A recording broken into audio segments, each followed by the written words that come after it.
देवी सप्तशतीतल्या देवी स्तुतीचं वर्णन आपण ऐकतोय.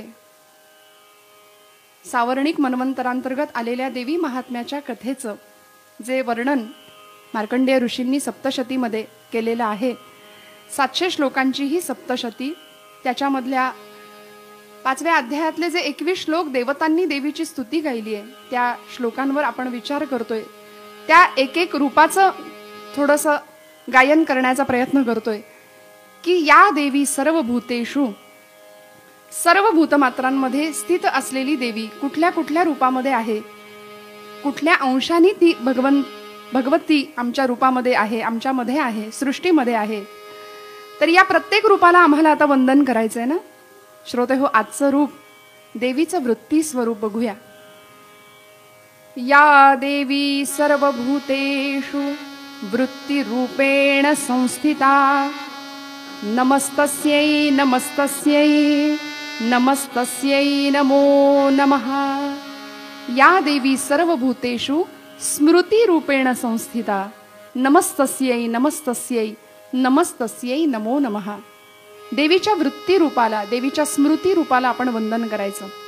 म्हणजे काय हो, वृत्ती या शब्दाचा अर्थच असा आहे की शब्दशः अर्थ बघायचा म्हटलं ना तर वृत्ती म्हणजे स्वभाव. एखाद्याचा स्वभाव हा समाजाच्या हिताकरता असतो, समाजाच्या हिताकरता तळमळणारा असतो. ती त्याची वृत्ती बनते, ती त्याची सवय बनते. आणि असं म्हणतात, habit is a second nature of A man. माणसाच्या सवयीच माणसाचा स्वभाव बनून जातात. म्हणून बघा ना, लहानपणापासून आई वडील सुद्धा आपल्या बाल्याला, आपल्या बाळाला सांगत राहतात, चांगल्या सवयी ठेव, चांगल्या सवयींचं पालन कर, चांगल्यांच्या संगतीत जा, सुसंगती सदा घडो, सुजन वाक्य कानी पडो. मोरोपंतांच्या केकावल्या आम्ही पाठ करतो अगदी लहानपणापासून. या करता का आमची वृत्ती बनावी, आमचा स्वभाव उत्तम घडावा. आणि सावरकर म्हणतात तसं, जे जे उत्तम उदात्त उन्नत महन मधुर तेते, अशी उदात्त जीवनदृष्टी जीवनाकडे बघण्याची आम्हाला प्राप्त व्हावी. खरं सांगू का, इतिहासाच्या पानांना सुद्धा तेजस्वी चरित्रांची प्रतीक्षा असते बरं का. आणि ती पानं या चरित्रांच्या प्रतीक्षेत असतात. तो इतिहास आम्हाला वेड लावतो. खरं तर वेड्यांनी इतिहास घडवला आणि शहाण्यांनी त्याचे पोवाडे गायले. आम्ही शहाणी माणसं त्यांचे पोवाडे गात बसतो. तो इतिहास काय होता, या सर्वच लोकांची जीवनाकडे बघण्याची दृष्टी काय होती,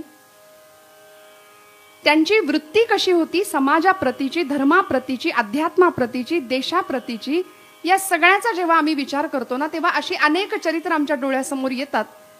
आणि आज भगवतीच्या रूपांचं आम्ही चिंतन करतोय, भगवतीच्या रूपांचं आम्ही चिंतन करतोय, विचार करतोय ना, तर देवीचं वृत्ती स्वरूप, देवीचं स्मृती स्वरूप काय असावं.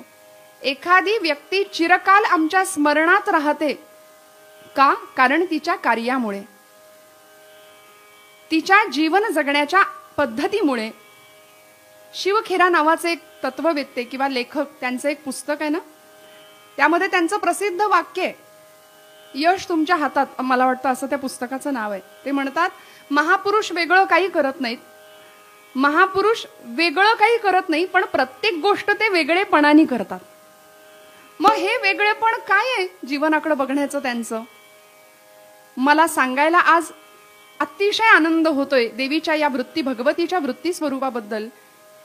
की अशी एक राणी आमच्या भारतीय मातीला मिळाली की इंदूर संस्थांचं स्वामित्व जिच्या पदरी आलं. राणी होती, पण तिच्या चरित्रामध्ये सागराची अथांगता होती, समुद्राचं गांभीर्य होतं, आकाशाची विशालता होती, चंद्राची शीतलता होती, गंगेचं पावित्र्य सुद्धा होतं बरं. आणि इतकं सुंदर हे चरित्र लहानपणापासून फुलत गेलं, बहरत गेलं. आई वडिलांच्या उत्तम संस्कारांनी ती घडत गेली आणि जीवनाकडे बघण्याचा अत्यंत सुंदर संवेदनशील वृत्ती अशी तयार झाली तिची. की पशुपक्ष्यांबद्दल प्रेम, प्राण्यांबद्दल प्रेम. कुणी पाहुणा घरामध्ये आला ना की त्यांनी विचारावं का, कारण ही मुलगी लहानपणापासून तीर कामठा शिकायची, बरोबर नेमबाजी शिकलेली, घोडेस्वारी शिकलेली. एखाद्या घरामध्ये एखादा पाहुणा जर त्या घरामध्ये आला तर पाहुण्यांनी सांगावं, ते बघ तो झाडावरचा पक्षी दिसतोय का बुलबुल, त्याला मार बरं तीर. तेव्हा या मुलींनी सांगावं, काका, त्याचं काय शत्रुत्व आहे माझ्याशी? तो माझा शत्रू थोडीच आहे. मी का त्याला मारू सांगा बरं? मुक्या आणि निष्पाप जीवांच्या प्रतीची संवेदनशील वृत्ती जिच्यामध्ये जन्मापासूनच विकसित झाली होती, ती पुढे बहरत गेली आणि ती पुढे भारत देशामध्ये मंदिरं बांधता, देवतांची मंदिरं बांधता बांधता बांधता या राणीनी भारतीयांच्या हृदय मंदिरामध्ये स्वतःचं देवी म्हणून स्थान अभिषिक्त केलं, स्थापित केलं. ती लोकांची देवी बनली. आणि म्हणून तिचं नाव घेताना किंवा तिचा उल्लेख करताना भारतीयांनी पुण्यश्लोक देवी अहिल्याबाई होळकर असा केला. इंदूर संस्थानच्या या राणी महाराणी साहेब सत्ता हातामध्ये असताना सुद्धा पुढच्या काळामध्ये या राणीनी अनेक प्रकारचे घाट बांधले, मंदिरं बांधली. एवढंच नाही, पशुपक्ष्यांसाठी, प्राण्यांसाठी अभयारण्य सुद्धा स्थापन केली. श्रोते हो, 3 गोष्टी जीवनाला अशा सुंदर लाभल्या होत्या. पर्यावरण, परमार्थ आणि प्रशासन या तिहेरी अंगांनी जीवन फुलून गेलं होतं. जीवनाची उदात्तता अशी होती की जे काही परमेश्वराने आपल्याला जीवन दिलंय ना, हा देह दिलाय ना, तो फक्त समाज हितासाठीच खर्च करायचा. समर्थ म्हणाले, सदा देव काजी झिजे देह ज्याचा. समर्थांचंही म्हणणं, ही आमची वृत्ती बनली पाहिजे. लहानपणापासून असा स्वभाव झाला पाहिजे. जशी सत्वृत्ती असते तशी दुष्ट प्रवृत्ती सुद्धा समाजामध्ये आहे ना हो. तिथे भगवतीचा कृपाप्रसाद मिळेल का? आज कोरोनाच्या या महामारीच्या काळामध्ये आपण पाहिलं की सत्प्रवृत्तीचं जितकं आम्हाला दर्शन झालं, तितकं वाईट प्रवृत्तीचं सुद्धा दर्शन झालं. लोक स्वतःची सुरक्षितता बाजूला ठेवून, घरच्यांना बाजूला ठेवून समाज हितासाठी धडपडणारे अनेक उदाहरणं आपण पाहिली या कोरोनाच्या या काळामध्ये, या महामारीच्या संकटामध्ये. आणि अशीही काही वाईट प्रवृत्तींची माणसं आपण पाहिली की जी मृताच्या टाळूवरचं लोणी खायला सुद्धा मागं पुढं बघत नव्हती. देवीचं, भगवतीचं वृत्ती स्वरूप हे इथे नाही दिसणार. अशा वृत्तीच्या मनुष्यावर किंवा जीवावर भगवती कृपाप्रसाद नाही करणार. जिथे उदात्तता आहे, जिथे अथांगता आहे, जिथे देण्याची वृत्ती आहे, दानशीलता आहे, त्याग आहे. म्हणून मी काल म्हटलं ना की पांडुरंग सुद्धा जिथं त्यागाचा स्पर्श आहे त्या त्यागालाच कपाळावर आपल्या मिरवतो. तो त्यागाने निर्माण झालेला गंध जर भगवंताला नाही लावला आणि त्या गंधाशिवाय पांडुरंगाकडे आपण बघितलं तर आपल्याला ती मूर्ती आवडेल का हो? पांडुरंग त्याशिवाय नाही, अपूर्ण आहे. त्यांनी त्यागाला मस्तकी घेतलंय आणि ही त्यागमय वृत्ती आमच्यामध्ये असली पाहिजे, हा त्यामधला गर्भितार्थ आहे. या अहिल्याचा विवाह 8व्या वर्षी झाला. मल्हारराव, सुभेदार मल्हारराव होळकरांचे सुपुत्र खंडेराव होळकर यांच्याशी तिचा विवाह झाला. जीवनाप्रतीची दृष्टी, मग ते पर्यावरण असू दे, प्रशासन असू दे आणि परमार्थ, या सगळ्या प्रतींनी फुलत होतीच. इतिहाला सुद्धा नवल वाटावं असं कर्तृत्व विधात्यांनी या राणीकडून करवून घेतलं होतं, घडवून घेतलं होतं. मी म्हटलं त्या पद्धतीने अखिल भारतामध्ये मंदिरांची स्थापना तर असेल, नद्यांवरती घाट बांधणं असेल, पाणपोया बांधणं असेल, आणि प्रत्येकाच्या अंतःकरणामध्ये आपलं स्थान तिने निर्माण केलं. दानशूरता, सात्विक प्रवृत्ती. एवढंच नाही, महाराणी होती त्यामुळे कलेला आश्रय दिला. म्हणून आजकालचे आम्ही ज्यांचं नाव घेतो कीर्तनामध्ये, ज्यांच्या आर्येशिवाय आमचं कीर्तन पूर्ण होत नाही, असे कविवर्य मोरोपंत, अनंत फंदी नावाचे शाहीर, या सगळ्यांना त्यांनी राजाश्रय द्यावा आणि त्यांची कला माय मराठीसाठी वरदान ठरली. या काळामध्ये जोना बोला या इंग्रजी एका कवयित्रीने अहिल्याबाईंचं वर्णन केलंय की त्या म्हणतात, ब्रह्मदेवानं पृथ्वी तलावरती एका दयाळू हृदयाची, तेजस्वी, कीर्तिमान असलेली देवी पाठवली आणि ती माणसांच्या जगामध्ये अजरामर आदरणीय झाली. तिचं नाव अहिल्या आहे, तिचं नाव अहिल्या आहे. आणि अशी ही सात्विक वृत्ती, सात्विक स्वभाव ज्या कुणाचा असेल तिच्यावर भगवतीची कृपा झाल्याशिवाय राहणार नाही. म्हणून आमच्याकडे परंपरेतला श्लोक सांगतात की आमचं जगणं इतरांच्या कामी यावं. कसं असावं आमचं कर्म? उपासनेला दृढ चालवावे, भूदेव संतासी सदा लवावे, सत्कर्म योगे वय घालवावे, सर्वामुखी मंगल बोलवावे. प्रेममय दृष्टी जगाकडे पाहण्याची. समर्थ म्हणतात, जगाचा तो भार आपुल्या शिरावर ऐसे थोडे तर वाटू द्या हो, माझ्या शिरावर माझ्या समाज बांधवांचा काहीतरी बोझा आहे, काहीतरी भार आहे. या जाणीवेनी प्रपंच करणं, आणि तो प्रपंच सुद्धा चार भिंतींचा नाही, या चार भिंतींच्या बाहेरचं विश्व आहे, त्या विश्वाशी माझं काहीतरी नातं आहे. या सगळ्या महापुरुषांनी किंवा या सगळ्या स्त्री शक्तींनी हे काम करून दाखवलं, म्हणून आम्ही त्यांना आज स्मरणात ठेवतो. या भिंतींव्यतिरिक्तच बाहेरचं जग आहे ना, त्याच्याशी माझं काहीतरी नातं आहे.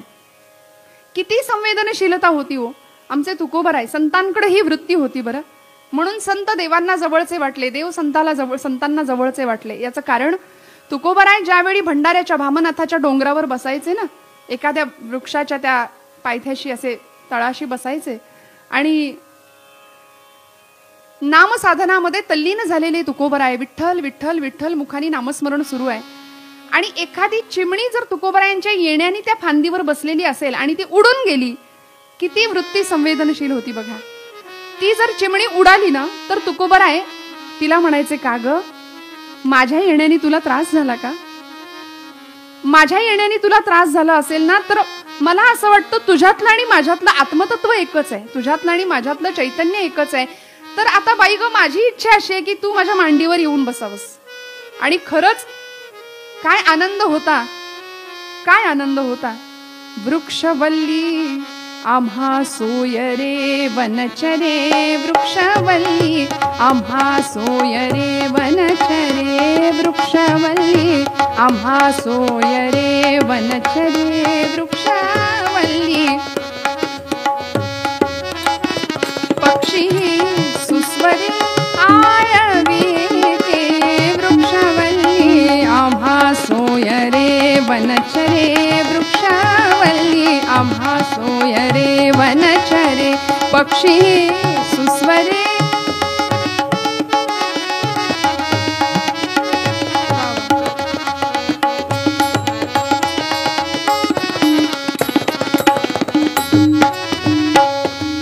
तुका म्हणे होय मनाशी संवाद, आपुलाची वाद आपणासी.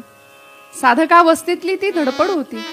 अत्यंत संवेदनशील वृत्ती घेऊन महाराज काळाने समाजाने अनेक प्रकारची संकट उभी केली, पण तरी सुद्धा त्यावर मात करून आपल्या आध्यात्मिक वृत्तीचा बहर फुलवत होते तुकोबराय. साने गुरुजींनी जगाकडे बघण्याची एक नवी दृष्टी आम्हाला दिली. कशा वृत्तीचं आमचं अंतःकरण असलं पाहिजे हेही शिकवलं. भगवतीचं ते वृत्ती स्वरूप तुमच्या माझ्यामध्ये असावं, यासाठी लहानपणापासून आम्ही प्रयत्नशील असणं गरजेचं आहे. म्हणून आमच्या शाळांमध्ये प्रत्येकाने लहानपणापासून जी प्रार्थना गायली आहे की जगाप्रती कसा भाव आमचा असला पाहिजे, कशी वृत्ती आमची समाजाकडे जगाकडे बघण्याची असली पाहिजे. खरा तो काय धर्म आहे हो, खरा धर्म काय आहे? प्रेम भावना मनामध्ये उचंबळून आल्याशिवाय दुसऱ्याच्या हृदयातलं दुःख जाणण्याची संवेदनशीलता आम्हाला प्राप्त नाही होणार. सध्या काय आहे, आधुनिक सुखाच्या साधनांनी माणसाची वखवक वाढवली आहे, पण भक्तीनं आणि अध्यात्मानं माणसाला मिळालेल्या आनंदामध्ये समाधानी आणि तृप्त राहण्याची वृत्ती शिकवली आहे.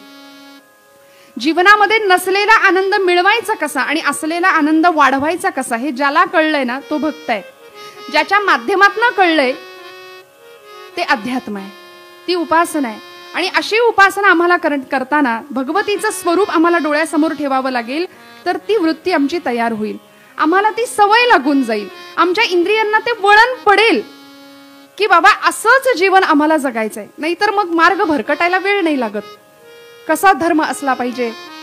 खरा तो एकची धर्म जगाला प्रेम पावे, खरा तो एकची धर्म जगाला प्रेम पावे.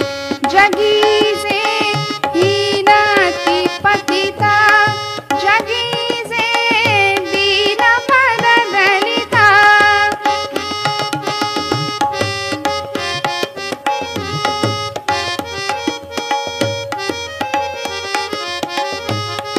तया जाऊन उठवावे जगाला प्रेम पावे.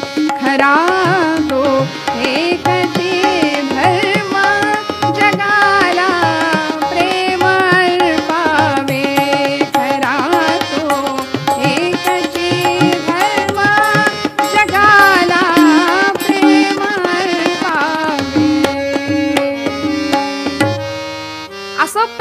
समाजाप्रती, नात्यांप्रती, आमच्या नात्यांप्रती. बरं, आज माणूस घरामध्ये राहायला तयार नाहीये. बरं, घरामध्ये 4 माणसं जरी असली तरी चौघांची तोंड चारी दिशेला आहेत. घरामध्ये लाखो रुपयांचा मोबाईल असेल पण 50 रुपयाचं पुस्तक असेल की नाही अशी खात्री नाहीये. सध्या सगळे लोक व्हॉट्सअपवरती मेसेजवर बोलायला लागलेत. अंतःकरणामधली प्रेमवृत्ती संपलीये की काय असा प्रश्न पडतो.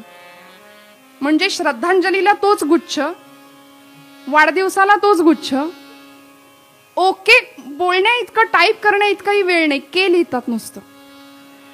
इतकी परिस्थिती विलक्षण आहे की माणूस माणसापासून इतका दुरावला का? अंतःकरणातली प्रेमवृत्ती संपली.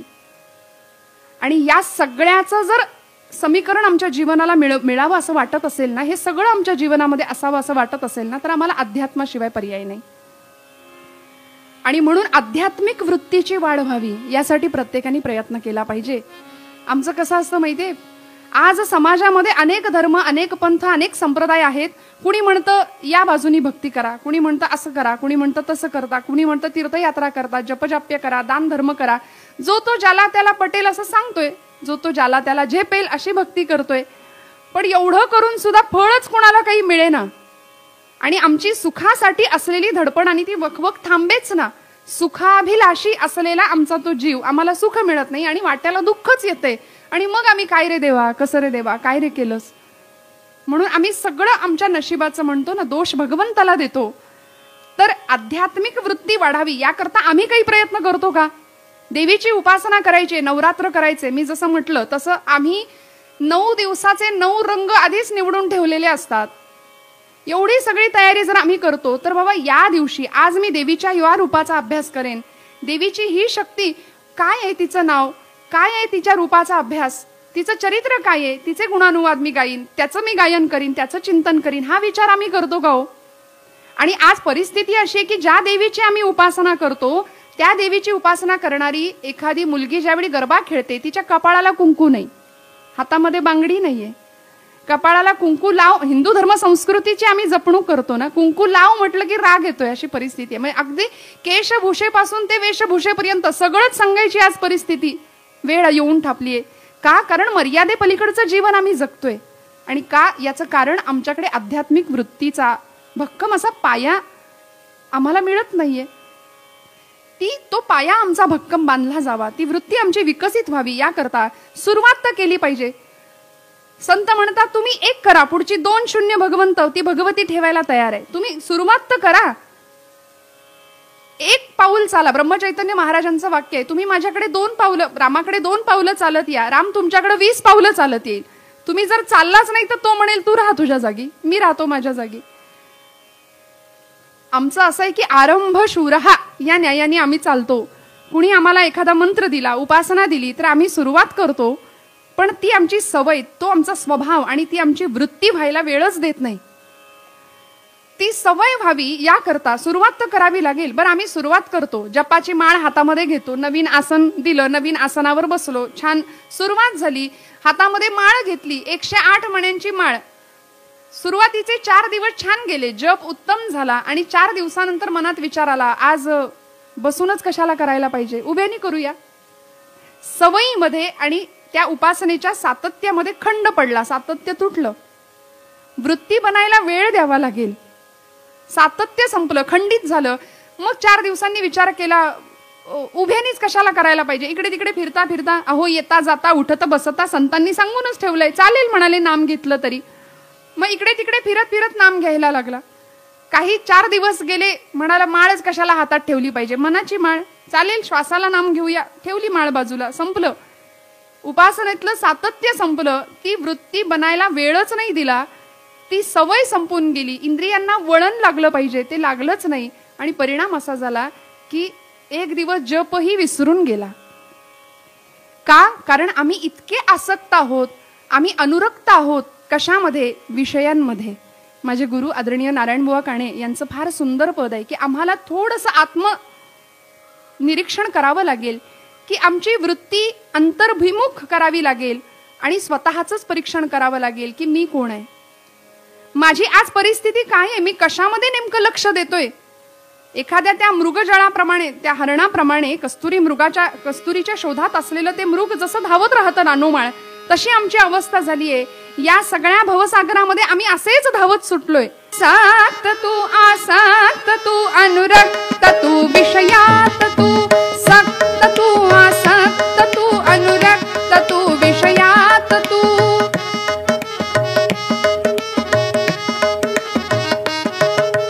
सक्त तू आसक्त तू अनुरक्त तू विषयात तू.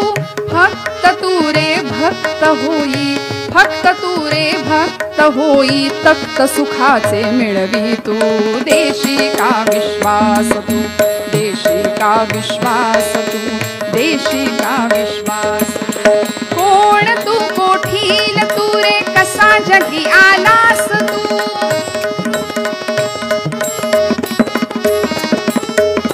कोण तू कोठील तू रे कसा जगी आलास तू. किती दिसांचा निवास येथे, किती दिसांचा निवास येथे. देशी का विश्वास तू, देशी का विश्वास तू, देशी का विश्वास तू, देशी का विश्वास तू.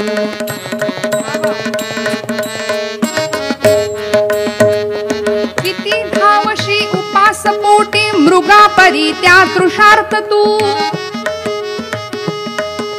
किती धावसी उपास पोटी मृगापरी त्या तृषार्थ तू. आशा तृष्णा कधी न सरल्या, आशा तृष्णा कधी न सरल्या. काय तुझा रे हे तू. देशी का विश्वास तू, देशी का विश्वास तू, देशी का विश्वास तू, देशी का विश्वास तू, देशी का विश्वास तू. ही अंतर्भिमुख वृत्ती जेव्हा आम्ही करू ना, तेव्हा आतला विठ्ठल आम्हाला खुणावतोय. उभारोनी पाहे आत विठू पालवीत आहे, संत सांगतात. तो खुणावतोय आम्हाला. त्याच्याकडे कधीतरी बघूया. या आध्यात्मिक वृत्तीबरोबरच देशाप्रतीची त्यागमय वृत्ती आमच्यामध्ये विकसित व्हावी, याकरता अशी अनेक चरित्र आम्हाला डोळ्यासमोर घ्यावी लागतील. आज या भगवतीच्या उत्सवासाठी इतिहासातली अशी चरित्र आपल्या डोळ्यासमोर आहेत की आपल्या पतीचं कार्य हे आपलं कार्य आहे असं समजून पतीच्या पावलावर पाऊलं ठेवून चालणारी अशी एक पतिव्रता या भारताच्या इतिहासाने पाहिली. काय घडलं होतं असं? बॅरिस्टरीचं शिक्षण घेण्यासाठी गेलेले वैनतेय स्वातंत्र्यवीर विनायक दामोदर सावरकर बॅरिस्टरीचं शिक्षण प्राप्त केलं. नवे शस्त्रास्त्र निर्मितीचा उद्योग केला. उत्तमोत्तम शस्त्र तयार केली, गुप्त पद्धतीने भारतामध्ये पाठवली. आणि ज्यावेळी अनंत कान्हेरे नावाच्या एका क्रांतिकारकांनी जॅक्सनचा वध केला, इंग्रज सरकार हादरलं की भारतामध्ये पिस्तुलं गेली कशी. खुदिराम बोस नावाचा एक क्रांतिकारक बंगालमध्ये बॉम्बचा धडाका केला. इंग्रज सरकार हादरलं की बंगालमध्ये बॉम्ब पोहोचला कसा. आणि गुप्त पद्धतीने ही शस्त्रास्त्र भारतामध्ये गेली. खटला चालवला गेला, पकडलं गेलं सावरकरांना आणि जहाजात बसवून भारताच्या दिशेने आणलं गेलं. भारतामध्ये निकाल लागला, निवाडा झाला की 50 वर्षाची अंदमानची काळ कोठडी. 25व्या वर्षी शिक्षा सुनावली, 50 वर्ष अंदमानची काळ कोठडी. घरामध्ये पत्नी आहे, 18 वर्षाचं वय होतं जेमतेम. यमुना माई म्हणायचे सावरकर त्यांना, यमुना नाव. घरामध्ये मोठी वहिनी आहे येसू नावाची. तिचं मातेसारखं प्रेम मिळालेलंच होतं. आणि अशा परिस्थितीमध्ये सावरकरांना ज्यावेळी अंदमानला पाठवण्याआधी मुंबईच्या एका कारागृहामध्ये ठेवण्यात आलं होतं, त्यावेळी आमच्या या त्यागवृत्ती काय असावी. देवीचं भगवतीचं रूप मला त्या चरित्रामध्ये दिसतं. याचं कारण की कधीच नशिबाच्या नावानी, आई वडिलांच्या नावानी बोटं नाही मोडली की काय आमचं नशीब, काय आम्हाला दिलंय बघून, काय हा आमचा प्रपंच असा. नाही, कधीच नाही. पतीने जे असे धाराव्रत स्वीकारलंय ना, त्याला अनुकूल असंच वर्तन. हे देवीचं स्वरूप आहे, हे भगवतीचं स्वरूप आहे. आणि ज्यावेळी ही पत्नी 18 वर्षाची यमुना भेटायला आली आहे सावरकरांना तुरुंगाच्या त्या दारामध्ये, बर या सगळ्या काळामध्ये सुद्धा येसू वहिनी असू दे किंवा आमच्या यमुनामाई सावरकर असू देत, या दोघींनी सुद्धा आपापल्या पतींच्या कार्यामध्ये केवढं सुंदर अनमोल असं सहकार्य केलंय. ज्यावेळी हे बॉम्ब भारतामध्ये आले त्यावेळी गुजरातला ते बॉम्ब पोहोचवायचे होते. नाशिक ते गुजरात असा रेल्वे प्रवास या दोघींनी केलाय. केवढा मोठा स्वार्थत्याग होता. या प्रवासामध्ये ते बॉम्ब नेले कसे तर पोटाला कपड्यांच्या साह्याने तो बॉम्ब बांधलेला आहे. मानवी ह्युमन बॉम्ब ज्याला म्हणतात, जिवंत असा पोटाला बांधलाय आणि जेणेकरून आपण गर्भवती आहोत, आपल्याला दिवस गेलेत असं भासवून नाशिक ते गुजरात हा रेल्वेचा प्रवास या दोघींनी केलाय. किती मोठं धैर्य लागत असेल या सगळ्या कामांसाठी.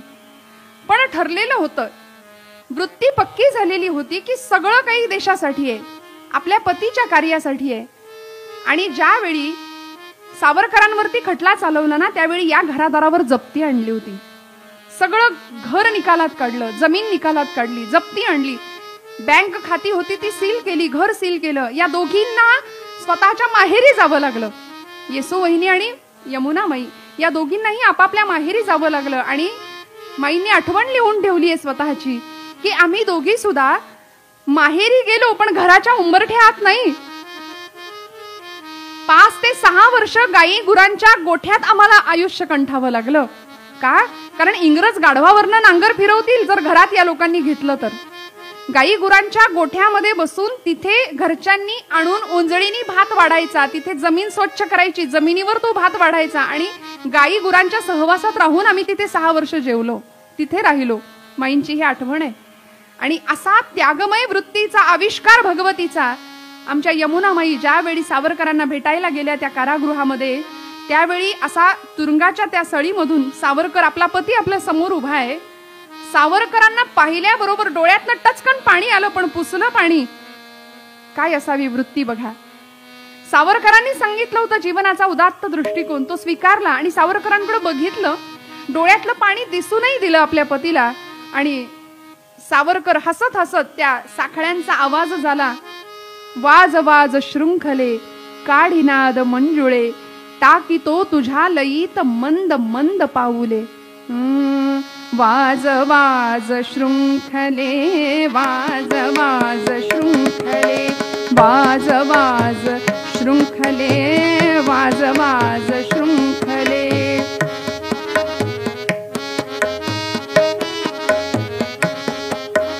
काढिनाद मंजुळे, काढिनाद मंजुळे, वाज वाज शृंखले, वाज वाज शृंखले. टाकी तो तुझ्या लयीत, टाकी तो तुझ्या लयीत मंद मंद पाऊले. वाज वाज शृंखले, वाज वाज शृंखले, वाज वाज शृंखले. साखळदंडांचा तो साखळदंडांनी जखडलेला लोखंडी पिंजऱ्यातला आपला पती समोर पाहिला आणि यमुना माईंनी पाहिलं. सावरकर हसत हसत तिला विचारतायत, ओळखलं नाहीस ना ग मला या वेशामध्ये? ओळखलं नाहीस ना? आपला पती बॅरिस्टरीचा झगा पांघरून येईल विलायतेहून, पैसा मिळवू, थाटात संसार करू असा विचार तू केला असशील. पण अगं माझी मातृभूमी भारत माता पारतंत्र्यात पिचतेय, लाखो संसार उद्ध्वस्त होत आहेत आणि ते संसार सावरण्यासाठी माझी चूल बोळकी फोडून हा राष्ट्राचा संसार करावा असा विचार मी केला. रागावलीस का ग माई? या जन्मातच मी तुम्हाला इतका त्रास दिलाय, तर दरवर्षी वटपौर्णिमेला जन्मोजन्मी हाच पती मिळावा असं तुम्ही म्हणावं तरी कसं? माईंना सांगावं सावरकरांनी की काट्या कुट्या जमवायच्या, घरटी बांधायची, त्या घरट्यांमध्ये पिलांची वीड वाढवायची. याला जर संसार किंवा प्रपंच असं नाव असेल ना, तर असा संसार चिमण्या कावळे सगळेच करतात. माई, मला माझ्या देशाचा प्रपंच करता आला यात धन्यता माना. पण या प्रसंगात सुद्धा त्या त्यागमयी वृत्तीच्या देवीने काय करावं? सावरकरांकडे पाहिलं आणि सांगितलं की मी नाही रडत आहे, मी अजिबात रडणार नाही. सावरकर म्हणतात की या जन्मात मी तुला एवढा त्रास दिलाय की जन्मोजन्मी हाच पती मिळावा असं तू कसं मागशील ग? त्यावेळी माईंनी करावं काय? खाली वाकल्या, खाली झुकल्या, तुरुंगाच्या सळीतून आत हात घातला, सावरकरांच्या पायाला स्पर्श केला आणि सावरकर म्हणाले, माई काय करता? त्यावेळी त्या सांगतात की स्वतःच्या प्रपंचाची राख रांगोळी करून देशाचा प्रपंच करणारा पती पुरुषोत्तम मला भगवंतांनी या जन्मात दिला ना, जन्मोजन्मी हाच पती मिळावा, बस एवढी भगवतीकडे प्रार्थना करते. पाय बघून ठेवते, पुढच्या जन्मात चुकायला नको म्हणून नमस्कार करते. पाय बघून ठेवते, पुढच्या जन्मात चुकायला नकोत. एवढा त्याग देशासाठी, आपल्या पती कार्यासाठी. कधीच स्वतःचा विचार नाही, स्वतःचा स्वार्थ नाही. 6 महिन्याचं लेकरू होतं मांडीवरती प्रभाकर नावाचं, पण कधीच स्वतःच्या नशिबाच्या नावाने बोट मोडली नाहीत, खडे फोडले नाहीत. केवढा त्याग. मला असं वाटतं भगवतीची ही वृत्ती, ही त्यागमयी वृत्ती तिच्यामध्ये आम्हाला दिसतेय. माई सावरकरांना या प्रसंगामध्ये सांगितलं होतं की मी एक मंत्र तुम्हाला सांगते, तो मंत्र तेवढा म्हणा. कृष्णाय वासुदेवाय हरये परमात्मने प्रणतः क्लेशनाशाय गोविंदाय नमो नमः. एक मंत्र तेवढा म्हणा. अंदमान मध्ये तुम्हाला किती शिक्षा होईल, काय हाल भोगावे लागतील याची मला कल्पना नाही, पण मी सांगते तेवढा मंत्र म्हणा. प्रणतः क्लेशनाशाय गोविंदाय नमो नमः. सावरकर हसले आणि तिला म्हणाले की माई, मी हा मंत्र म्हणेन, अंदमान मध्ये मला या मंत्र म्हणण्याने काही शिक्षा कमी होणार आहे की नाही मला माहिती नाही, पण हे म्हणण्यामुळे जर तुला बरं वाटणार असेल तर मी हा मंत्र नक्की म्हणतो.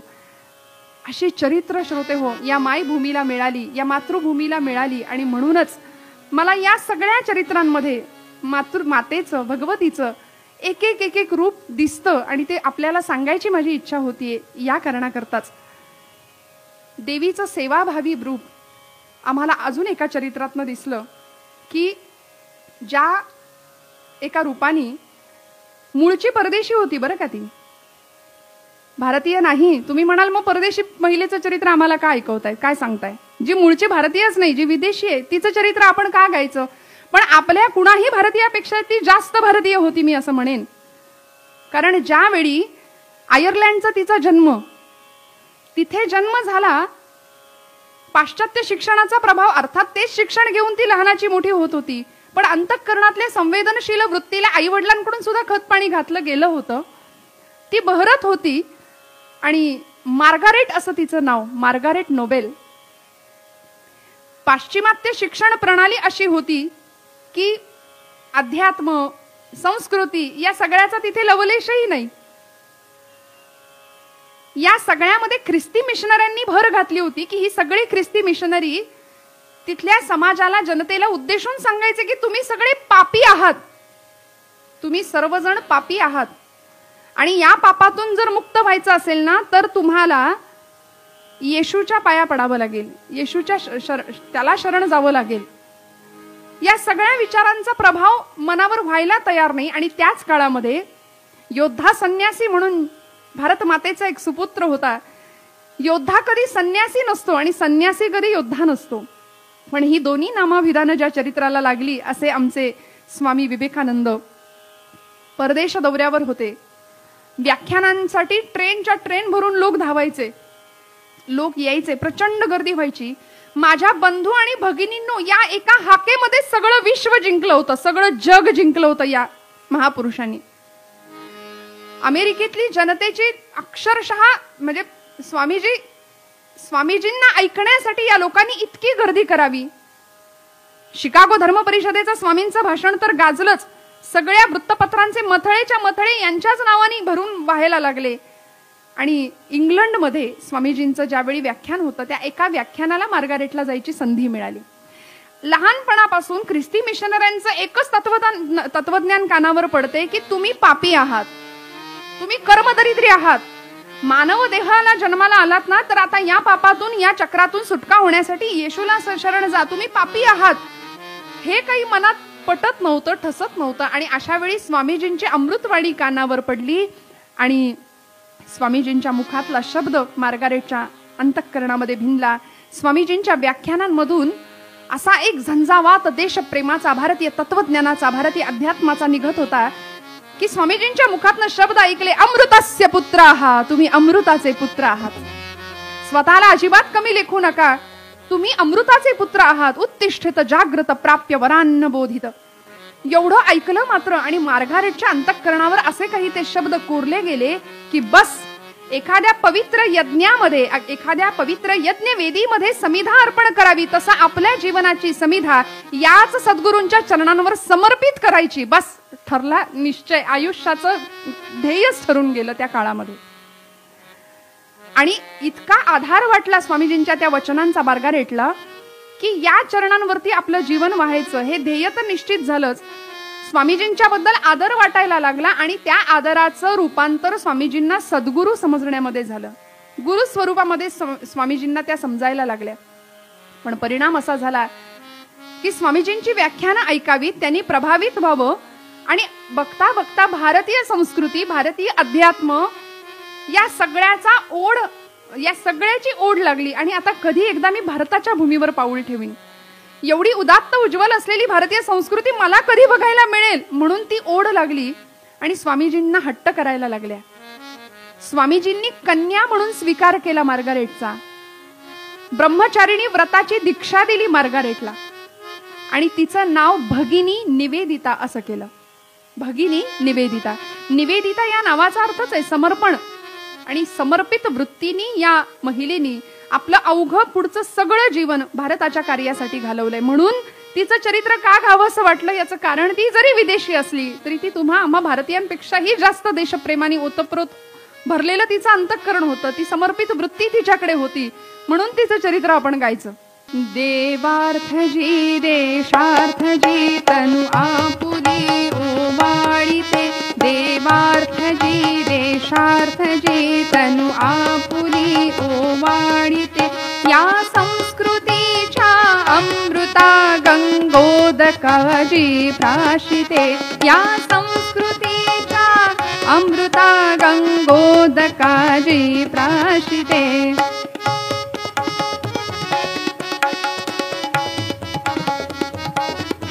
नवचेतना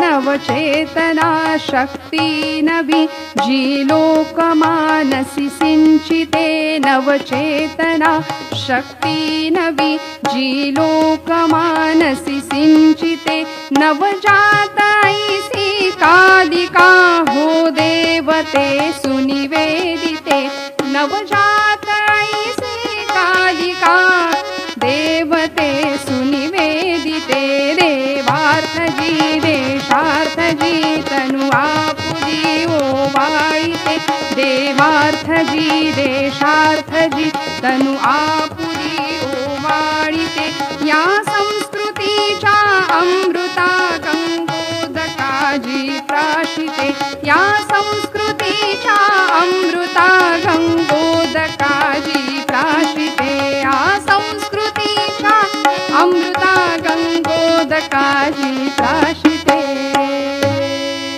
1898 साली भारताच्या भूमीवर निवेदितांनी पहिलं पाऊल ठेवलं.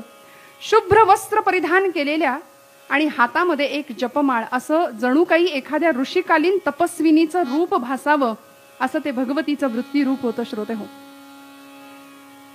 निवेदितांनी भारतामध्ये आल्यानंतर सुद्धा भारतीयांच्या, जसं स्वामीजींचं सूत्र होतं ना, आत्मनो मोक्षर्थम पण जगदहितायच, शिवभावे जीव सेवा, प्रत्येक जीवामध्ये शिवाचा अंश आहे असं समजून प्रत्येक जीवाची तन मन धनानी सेवा करण्याचं असे धारा व्रत भगिनी निवेदितांनी अंगीकारलं होतं. गुरुदेवांच्या कार्यामध्ये त्यांच्या पावलावर पावलं ठेवून चालण्याचं व्रत. आणि एखाद्या पाश्चात्य स्त्रीला लहानपणापासून जिच्यावर पाश्चात्य संस्कार आहेत तिला भारतीय संस्कार, रीती, व्रतवैकल्य हे सगळं स्वीकारणं किती अवघड गेलं असेल याची फक्त आपण कल्पना करू शकतो. एक प्रसंग आहे चरित्रामध्ये की भगिनी निवेदितांना स्वामीजींनी ब्रह्मचारिणी व्रताची ज्यावेळी दीक्षा दिली त्यानंतर कडकडीत उपवास करायचे, व्रतवैकल्य करायची हा आदेश मिळाल्यानंतर एका उपवास प्रसंगी भगिनी निवेदितांनी दिवसभर अन्न पाणी वर्ज केलं होतं, ग्रहण नाही केलं. आणि या प्रसंगामध्ये संध्याकाळी आता फक्त चुलीवर मडकं ठेवलं, भात ठेवला आणि आता तो शिजला घेणार पानामध्ये वाढून. एवढ्यात कुणात करवी तरी स्वामीजींचा निरोप आला की आता उपवास अजून 2 दिवस पुढे चालू ठेवायचे. गुरु शिष्याला कशा पद्धतीने तावून सुलाखून, जसं अग्नीतून भट्टीतून सोनं चकाकतं झळाळून त्या पद्धतीने हे चरित्र घडत होतं आणि अशा पद्धतीने हिने आपलं ब्रह्मचारिणी व्रताची दीक्षा स्वामीजींकडून घेतली, ते व्रत पूर्ण केलं. स्वामीजी अमेरिका, इंग्लंड या परदेशांमध्ये आपले दौरे करतच होते. व्याख्यानांसाठी अखंड भारतीय संस्कृतीच्या ध्वजाची, धर्माची, अध्यात्माची ध्वजा सगळीकडे फडकावत होते अभिमानाने. हिंदू तत्वज्ञान सगळ्या जगाला समजावून सांगत होते. पण यावेळी मात्र 39 वर्षाचं आयुष्य फक्त स्वामीजींना लाभलं. देह शिणला, मन ताजं होतं. बरं, मनाची शक्ती कायम होती, पण देह शक्ती क्षीण झाली. आणि त्यामुळे 4 जुलै 1902 रोजी कलकत्त्याला गंगेच्या काठी स्वामीजींना आपलं अवतार कार्य संपवावं लागलं. स्वामीजींच्या देहाची चिता रचली गेली. आणि श्रोते हो, जसं एखाद्या घरातल्या ज्येष्ठ पुत्रांनी वडिलांच्या चितेला अग्नी द्यायचा असतो ना, तसं स्वामीजींच्या चितेला अग्नी देण्याचं काम आमच्या या त्यांच्या मानस कन्येनी म्हणजे भगिनी निवेदितांनी केलंय. पहिला अग्नी तिने दिला आणि मग बाकीच्या संन्याशांनी, बाकीच्या शिष्यांनी स्वामीजींच्या चितेला अग्नी दिला. स्वामीजींची चिता धडाडत होती. आपल्या गुरूंच्या पावलावर पाऊल ठेवून, गुरु निष्ठा इतकी विलक्षण होती. रामकृष्ण परमहंसांच्या भावधारेमध्ये स्वतःला पूर्णपणे अर्पण केलेले स्वामी विवेकानंद जीवनही तसंच जगले. आणि या आपल्या गुरूंचा आदर्श समोर ठेवलेली ही भगिनी निवेदिता स्वामीजींच्या त्या जळणाऱ्या चितेकडे पाहतीये. हात जोडले, दूरवर जाऊन उभी राहिली एका झाडाखाली आणि नमस्कार करून देवी भगवतीची आराधना केली. रामकृष्णांच्या त्या काली मातेच्या, त्या दक्षिणेश्वरच्या कालीची आराधना केली, नामस्मरण केलं आणि सांगितलं, हे आई, हे जगदंबे, माझ्या गुरूंच्या पावलावर पावलं ठेवून मी इथे आले. निष्ठेने त्यांची सेवा केली, त्यांच्या आज्ञेचं पालन केलं. बस त्याग वृत्ती आणि वैराग्य वृत्तीचं धगधगत प्रतीक असलेली ती त्यांच्या अंगावरची भगवी वस्त्र मला कायम आकर्षित करत राहिली. आणि या भगव्या वस्त्रांची आज त्यांच्या चितेबरोबर राख होणार आहे, याचं वाईट वाटतंय. या भगव्या वस्त्रातली एक जरी चिंधुली जरी मला मिळाली, एक चिंधी जरी मला मिळाली ना, तरी ती मी जपून ठेवीन, माझ्या बरोबर कायम ठेवीन. तिच्याकडे बघून माझ्या जीवनाची प्रेरणा मी पुढची स्वीकारेन. आणि या पद्धतीने एवढं मनात आलं, भगवतीला ती प्रार्थना केली मात्र. आणि त्या क्षणाला काय आश्चर्य श्रोते हो, भगवंत असतो ना पाठीराखा. स्वामीजींची धडधडणारी चिता, त्या चितेतून अग्नीचे लोळ उठत होते आणि वाऱ्याच्या दिशेने त्या चितेतून स्वामीजींच्या भगव्या वस्त्रातली एक चिंधी उडाली आणि थेट भगिनी निवेदितांच्या हातावर येऊन पडली. ती चिंधी जवळ केली निवेदितांनी आणि बस म्हणाल्या, हा तुमचा प्रसाद आहे गुरुदेव, या प्रसादाला जवळ ठेवीन आणि आयुष्यभर आपण सांगितलेल्या मार्गाने अनुसरण करत जाईन. यानंतर स्वामीजींच्या निर्वाणानंतर सुद्धा भगिनी निवेदितांनी कितीतरी काळ भारतामधलं सेवेचं काम कायम चालू ठेवलंय. अनेकांसाठी अनाथालय चालवली. एवढंच नाही, रामकृष्ण मिशनच्या संघाची स्थापना झालेलीच होती, त्या संघाचं काम करावं. विवेकानंद केंद्राची स्थापना यानंतर स्वामीजींच्या जाण्यानंतर झाली.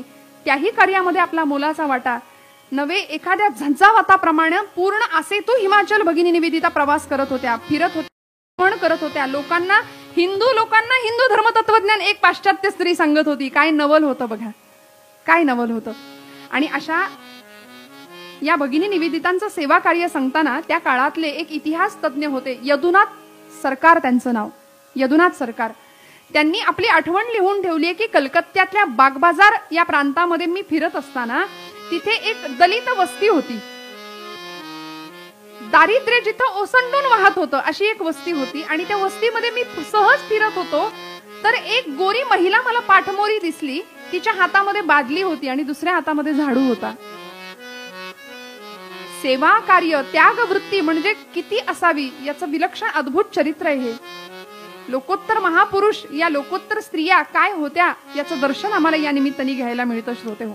यदुनाथ सरकारांनी आठवण लिहिली की ती गोरी महिला कोण आहे म्हणून मी उत्सुकतेने पुढे गेलो तर त्या दुसऱ्या तिसऱ्या कुणी नव्हत्या, त्या मार्गारेट नोबेल म्हणजे स्वामीजींची मानसकन्या भगिनी निवेदिता होत्या. त्या देवीच्या या त्याग स्वरूपाचं, त्याग वृत्तीचं दर्शन आम्हाला या निमित्ताने घडतं. आणि अशी वृत्ती ज्याच्याकडे असते, जिच्याकडे असते, त्यांच्या स्मृती आम्ही आयुष्यभर स्मरणात ठेवतो ना, ती माणसं, त्या माणसांना मृत्यू स्पर्श करू शकत नाही. त्यांच्या कार्यांनी, त्यांच्या विचारांनी ही माणसं कायम अमर राहतात श्रोते हो.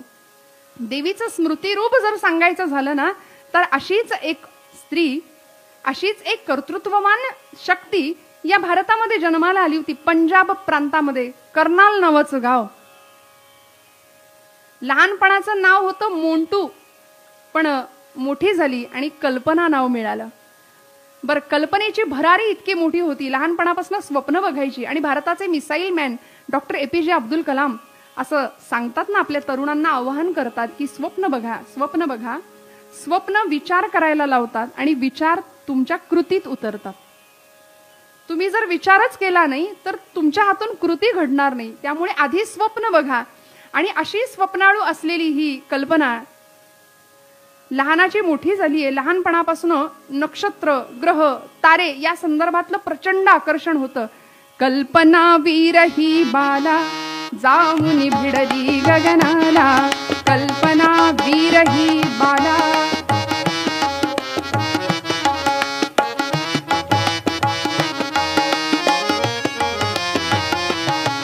कल्पना वीर ही बाला जाऊन भिडली, मोजित ग्रह नक्षत्राला चमकते तारे प्रियती जला.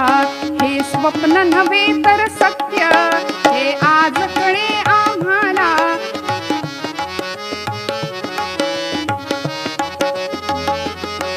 नक्षत्रांचे हे लेणे, हे भारत भूचे लेणे, अजरामर तिचे जिणे.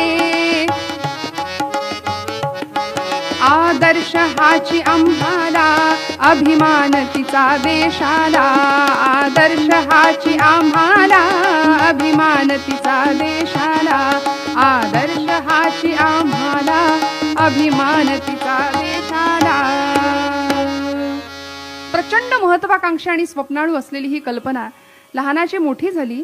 आणि ज्या गोष्टीचं लहानपणापासून आकर्षण होतं तीच गोष्ट शिकण्याचा अट्टाहास तिने ठेवला. आणि एरोनॉटिकल इंजिनिअरिंग या क्षेत्रामध्ये प्रवेश करून त्याच्यामध्येच मोठी डिग्री प्राप्त केली, PhD प्राप्त केली. आणि अमेरिकेच्या नासा केंद्रामध्ये, नासा सेंटरला ती सेवेसाठी रुजू सुद्धा झाली. कोलंबिया नावाचं जे यान 2003 साली सोडलं गेलं अवकाशाच्या दिशेने, त्या यानामध्ये ही कल्पना होती. आणि आपल्या सगळ्यांना तो इतिहास माहिती आहे श्रोते हो. 1 फेब्रुवारी 2003चा तो दिवस, संध्याकाळची वेळ होती. बातम्या सगळ्यांच्या घरामध्ये सुरू होत्या. आम्ही सगळ्यांनी तो क्षण अनुभवलाय, पाहिलाय की एक जळती रेषा अशी आकाशातून खाली येताना लोकांनी पाहिली. ठिणग्या उडत होत्या त्या आगीच्या. आणि खालची त्या बातमीची पट्टी अशी खाली सरकत होती की कल्पना चावलाचा दुर्दैवी अंत, कोलंबिया यान खाली कोसळलेलं आहे. हे सगळ्यांनी पाहिलं. मात्र काळजामध्ये अशी वेदना सगळ्या भारतवासियांच्या झाली की ही कल्पना एका उदात्त ध्येयाने आपलं ध्येय प्राप्त केलं. आपल्या आवडत्या विषयाचं कार्यक्षेत्र तिने काबीज केलं, ते प्राप्त केलं, ते मिळवलं. आणि एका विलक्षण ध्येयाने प्रेरित झालेली ती कल्पना शेवटचा क्षण मृत्यू पाहून सुद्धा अमर झाली. सर्व भारतवासियांच्या काळजाचा ठोका तिच्या निधनाने चुकला. आणि ती स्मृती रूपाने आज तुमच्या माझ्या मनामध्ये आहे. म्हणजे पहिली गोष्ट भारतीय होती, दुसरी गोष्ट स्त्री होती. परंपरा, रूढी या सगळ्यांची बंधनं तिलाही होती. पण या सगळ्यावर मात करत करत करत आज भारतीयांच्या हृदय सिंहासनावर अधिराज्य गाजवण्याचं चरित्र तिला प्राप्त झालं. विधात्याने तिच्याकडून ते करवून घेतलं. भगवतीचं हे स्मृती रूप आहे. आज तुमच्या माझ्या मनामध्ये ती स्मृती रूपाने अजरामर आहे. ती मृत्यू होऊन सुद्धा तुमच्या माझ्या मनामध्ये जिवंत आहे. याचं कारण या भगवतीच्या स्वरूपांचं आम्ही अशा पद्धतीने ज्यावेळी चिंतन करतो ना, त्यावेळी आम्हाला आमच्या जगण्याचं सार कळतं की भगवंतानी आम्हालाही नरदेह दिला, दुर्लभात दुर्लभ असलेला तो नरदेह, की ज्या देहाचं सार्थक सच्चिदानंद अवस्था पदवी प्राप्त करण्या इतकं आहे. अध्यात्मशास्त्रातलं सच्चिद आनंद स्वरूप असलेलं ते परब्रह्म प्राप्त करता येतं या नरदेहाच्या सहाय्याने. या नरदेहीचे ज्ञाने सच्चिदानंद पदवी घेणे एवढा अधिकार नारायणे कृपावलोकने दिधला. दुर्लभम त्रयमेवैत आचार्य म्हणाले. त्रैलोक्यामध्ये दुर्लभ असलेल्या ज्या 3 गोष्टी आहेत त्यातली एक गोष्ट म्हणजे मनुष्य देह आहे. आणि तो आम्हाला प्राप्त झाला ना. मग या देहाचं जर सार्थक करायचं असेल तर निसर्गाच्या नियमाप्रमाणे फक्त जन्म झाला आणि निसर्गाच्या नियमाप्रमाणे हा देह निघून गेला, असं दरिद्री जीवन आमच्या वाट्याला येऊ नये म्हणून एक मुद्दाम जगदीश खेबुडकर नावाचे एक कवी होऊन गेले. त्यांची एक कविता आहे तेवढी गाते आणि मी विषयाच्या समारोपाकडे जाते की आमची वृत्ती अशी बनली पाहिजे की आमचं जीवन समाजाच्या, देशाच्या, राष्ट्राच्या हितासाठी, कल्याणासाठी गेलं पाहिजे. आपल्याला माहिती आहे ना, भारतीय संस्कृतीची ही उदात्तता आहे की घरातली स्त्री सौभाग्यवती, लक्ष्मी, गृहलक्ष्मी ज्यावेळी तुळशीला पाणी घालते रोज, आणि ते पाणी घालत असताना फक्त तुळशीला पाणी घालून माघारी फिरत नाही, ती आजूबाजूच्या रोपट्यांवर पण शिंपडते. तसं तुमचा माझा प्रपंच नेटका करायचाच आहे, कारण फाटका तुटका प्रपंच संतांनाही मान्य नाही. संतांनी आम्हाला उदात्तता शिकवली जीवनाची. मग असा उत्तम नेटका प्रपंच करून आमच्या जगण्यातले काही क्षण आम्ही इतरांसाठी देऊ शकतो का, याचा विचार प्रत्येकाकडून केला जावा. नाहीतर मग काय होईल माहितीये, हातात जीवन मिळालंय आणि त्या जीवनाचा पुढे पश्चाताप झाल्याशिवाय राहणार नाही. खेबुडकरांची आत्मा म्हणतो नावाची एक कविता आहे. आता जे न देखे रवी ते देखे कवी, कवी कल्पना आहे, त्यामुळे कवींची कल्पना काय असू शकते हे आपण नाही सांगू शकत. कवितेचं शीर्षक आहे आत्मा म्हणतो. कल्पना अशी आहे की एक गृहस्थ आयुष्यभर जीवन जगला, कुठलं कर्तृत्व नाही हातातून. माणसं म्हणतात ठेविले अनंत तैसेची राहावे. अहो, तुकोबरायांनी जरी असं सांगितलं असलं तरी संतांनी काही कर्तृत्ववाद नाकारला नाहीये. काही करू नका असं नाही म्हणाले संत. आमचं कर्तृत्व असलंच पाहिजे. त्यामुळे तो गृहस्थ जीवन जगला, कुणाच्या घेण्यात नाही, कुणाच्या देण्यात नाही, ना देवाचा, ना देशाचा, ना संस्कृतीचा, ना समाजाचा विचार केला, आणि निसर्गाच्या नियमाप्रमाणे जन्म झाला, तसा निसर्गाच्या नियमाप्रमाणे ह्या शरीराची झीज होऊन मृत्यू सुद्धा झाला. खेबुडकर असं कल्पना करतात की तो आत्मा, त्याचा जो आत्मा, तो अंतराळातून आपल्या शरीरावर होणारे संस्कार पाहतोय, आणि तो आत्मा काय म्हणत असेल, त्याला काय पश्चाताप होतोय, त्याचं वर्णन खेबुडकरांनी केलंय. आता खेबुडकरांची कविता आणि ही जर चाल आपण ऐकली तर आपल्याला असं वाटेल की ही चित्रपटातली चाल आहे की काय.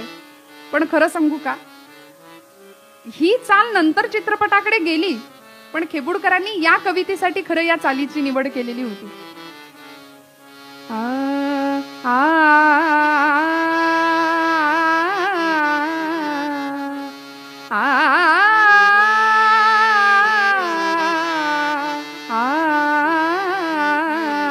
तो आत्मा स्वर्गातून आपल्या देहावर होणारे संस्कार पाहतोय आणि तो काय म्हणतोय, आज मरून या जीव झाला मोकळा, देवा सोहळा सुखाचा आज पाहिला.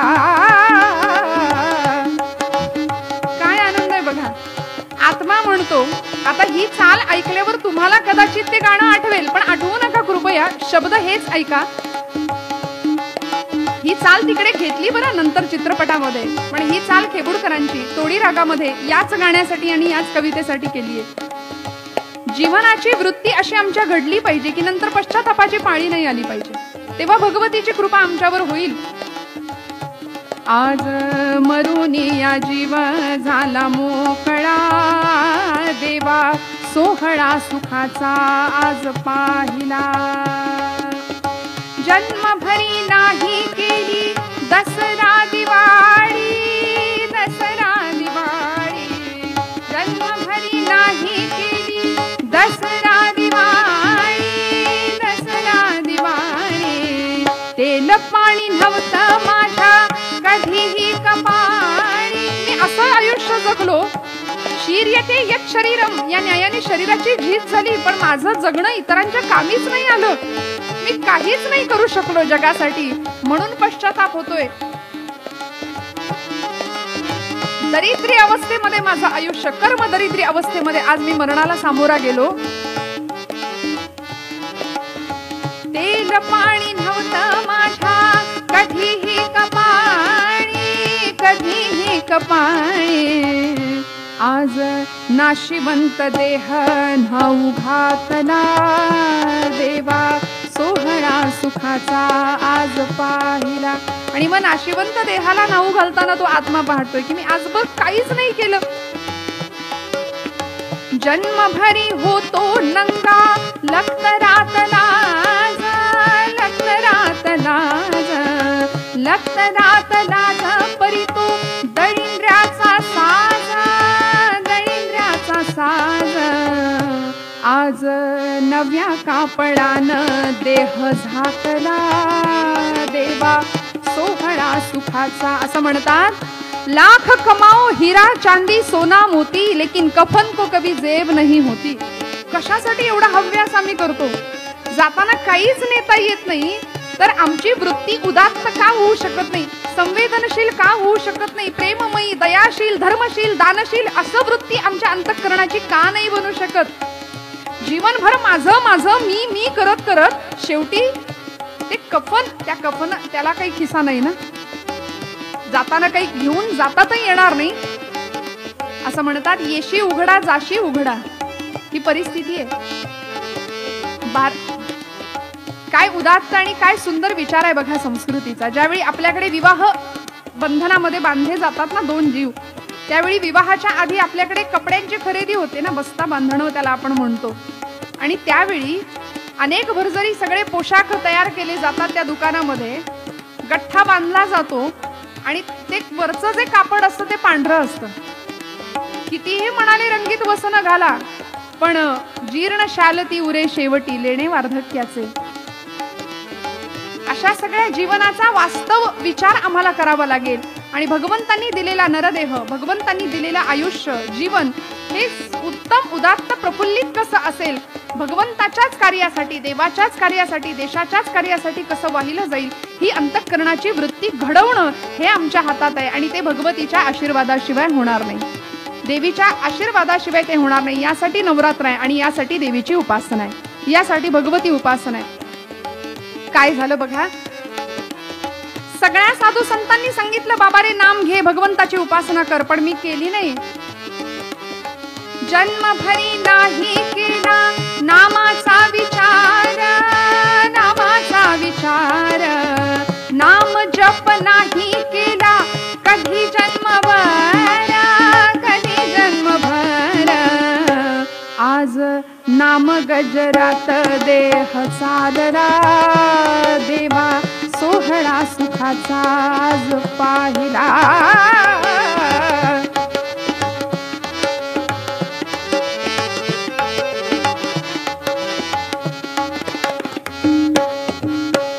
आज मरुनिया जीव झाला मोकळा, देवा सोहळा सुखाचा आज पाहिला. शेवटी राम नाम सत्य है. जीवनामध्ये मी जसं काल सांगितलं ना, ब्रह्म सत्य जगन मिथ्या. सत्य काय आहे तर सत्य तू, सत्य तू, सत्य तू विठ्ठला. बस जीवनाचं सगळं समग्र दर्शन आम्हाला यातून घडतं की आमच्या जीवनाला दयाशीलतेची, धर्मशीलतेची उदात्तता प्राप्त व्हावी, ती वृत्ती आमची बनावी. याकरता आम्हाला प्रयत्नशील राहावं लागेल, प्रयत्नपूर्वक आम्हाला ती उपासना करावी लागेल देवीच्या त्या स्वरूपाची. आणि असं अंतःकरण ज्यावेळी घडेल ना, त्यावेळी भगवंताची कृपा झाल्याशिवाय राहणार नाही. म्हणून देवीच्या या स्वरूपाला या निमित्ताने आपण वंदन करू. एक देवीचं स्मरण करणारी फक्त रचना गाते आणि मग थांबते.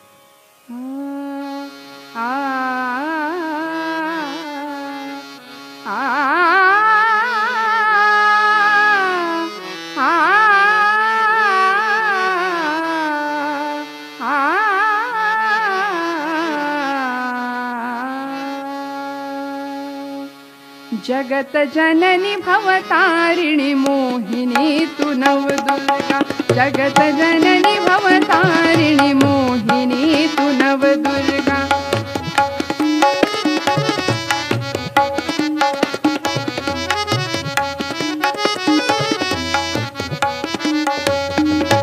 जगत जननी भवतारिणी मोहिनी तू नवदुर्गा.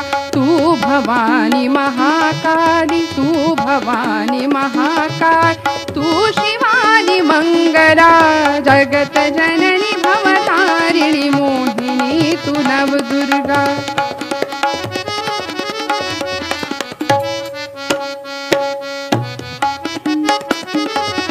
शारदा सरस्वती ज्ञान देवी वंदना, शारदा सरस्वती ज्ञान देवी वंदना. शांती सुख की तू विमला, शांती सुख की तू विमला, शांती सुख की तू विमला.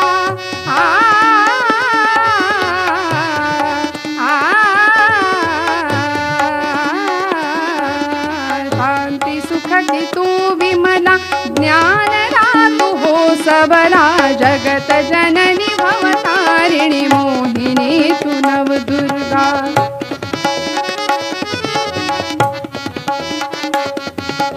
जगत जननी भवतारिणी मोहिनी तू नवदुर्गा।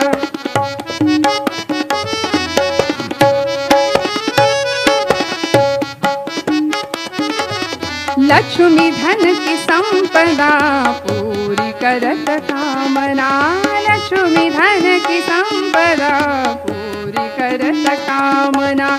ऋषि मुनि जन सकल प्रिया।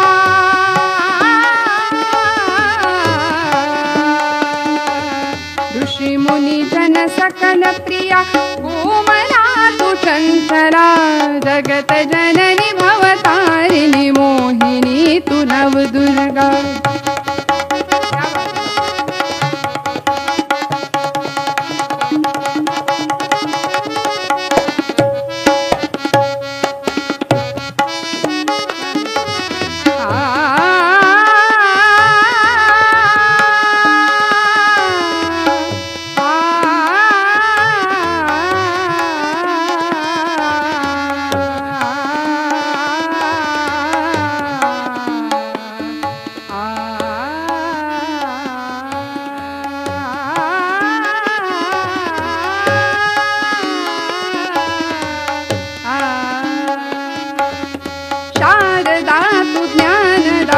लक्ष्मी तू है संपदा। शारदा तू ज्ञानदा। लक्ष्मी है तू संपदा। काली दुर्गा शक्ति माँ।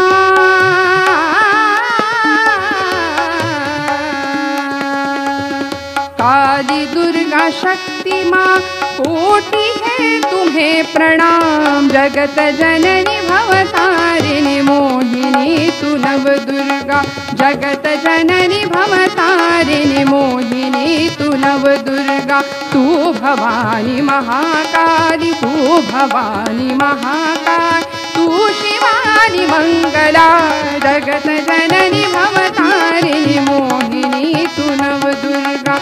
जगत जननी भवतारिणी। जगत जननी भवतारिणी। जगत जननी भवतारिणी मोहिनी तू नवदुर्गा। मोहिनी तू नवदुर्गा। मोहिनी तू नवदुर्गा। या देवी सर्वभूतेषु वृत्तिरूपेण संस्थिता। नमस्तस्यै नमस्तस्यै नमस्तस्यै नमो नमः। भगवती जगदम्बा माता।